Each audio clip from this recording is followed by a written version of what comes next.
Hi, so in today's video I'm going to swap over the joysticks from a Switch Pro controller, replacing with new TMR sticks. So this is the old battered Switch Pro controller that I've recently picked up. As you can see, the left stick is sticking in place. It's old, it's battered, it needs a bit of a refurb, and the best thing to start with it is by replacing the old sticks. Even though it looks like it's faulty, we'll still plug it into the gamepad tester. And as you can see, we've got issues on the left, so we're definitely going to be putting some new ones in there.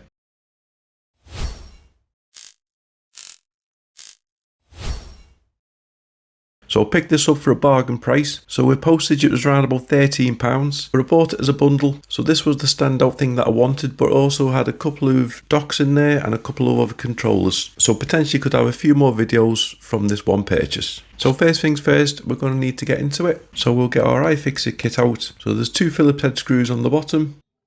We just need to remove them. And then these ends slide off.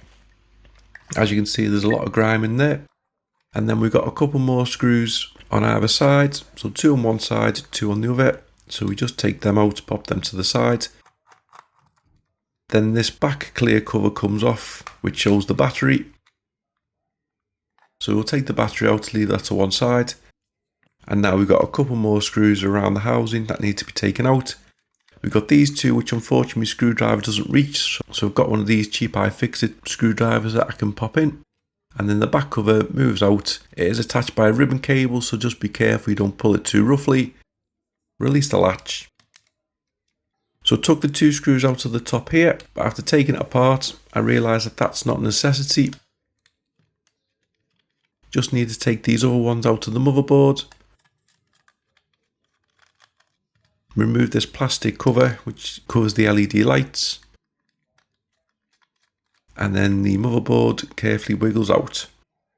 So it has still got a couple of wires still attached to it.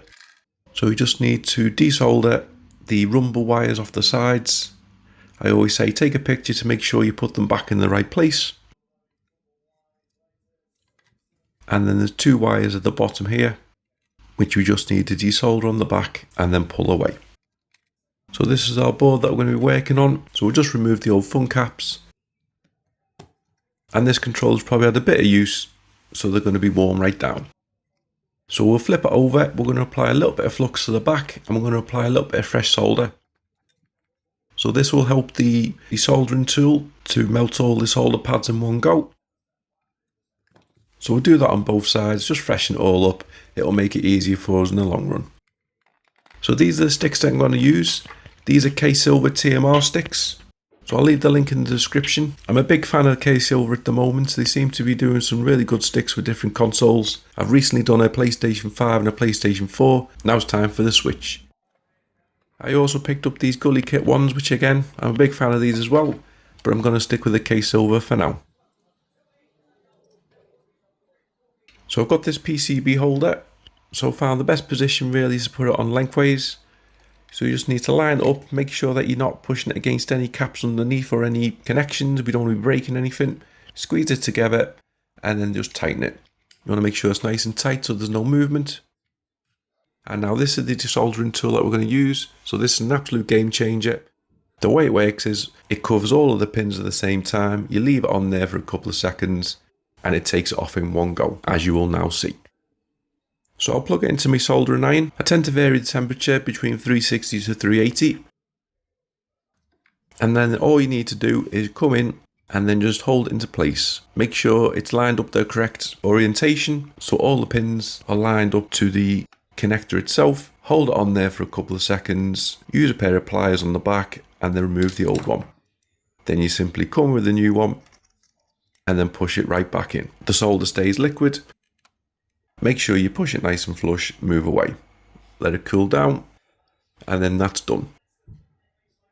We'll move on to the second one. This one's not as easy to see, but it's the same thing. We just hold on for a couple of seconds, use your pliers on the back, holding onto the joystick, and then just give it a little wiggle. It will come out within a couple of seconds, and then you just need to move that away, and then come in with your new stick. If you leave the desoldering tool on the board itself, it keeps the solder nice and fluid. If you move it away, they will start cooling down, so you'll have to line them back up. But with a bit of practice, it comes second nature and you can do them in seconds.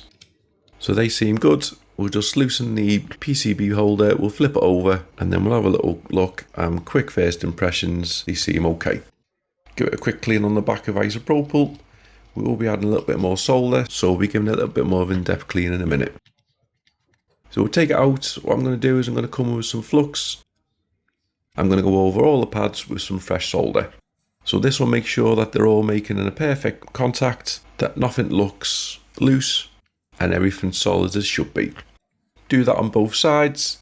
So some people say you should be taking all the old solder off. I don't think there's an issue with it. I'm mixing it with some fresh solder, so it's going to be nice and solid.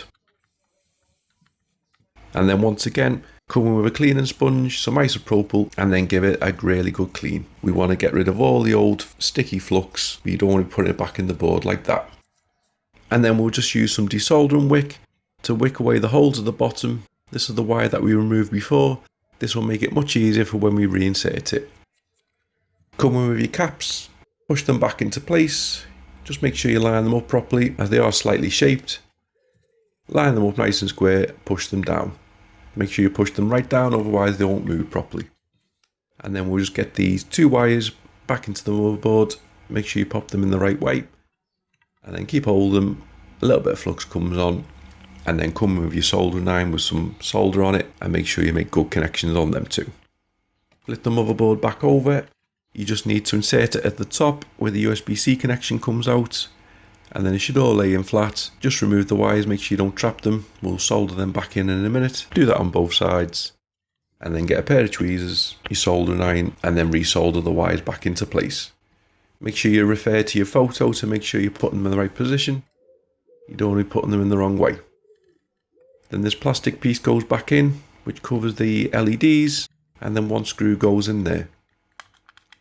Couple more screws back into the motherboard, one either side. And then the two at the top. Like I said, I don't think you need to take these two out to begin with, so you can give that a go. And then we just need to put the front fascia attached to the back with this ribbon cable. Very carefully push it into place and then fold the latch over, then we're done. And then we can start putting it all back together.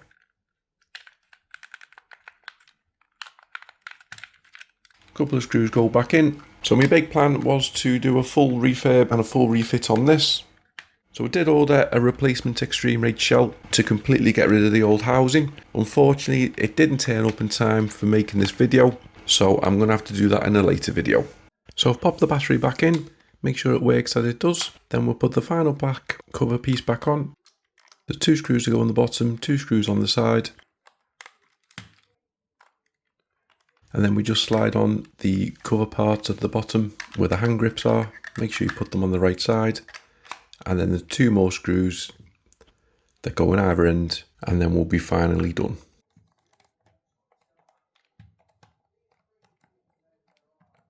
So that's it complete. We've now got our Nintendo Switch Pro controller with TMR sticks installed.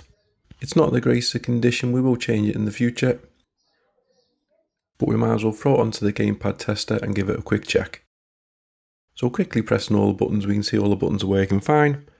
And then the main thing is the analog sticks. Now, as you can see, they're all working good.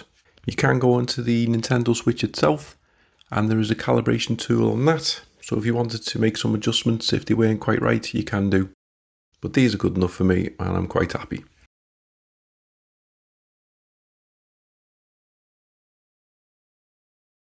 So I'm happy with my Pro controller. I paid £13 for a bundle, so it only cost a couple of pounds overall. I've installed the TMR sticks, which was a nice easy job to do. I'm going to upgrade the shell in a future video with an extreme rate shell. But hopefully you enjoyed the video. Thanks very much for watching. Please like, comment and subscribe.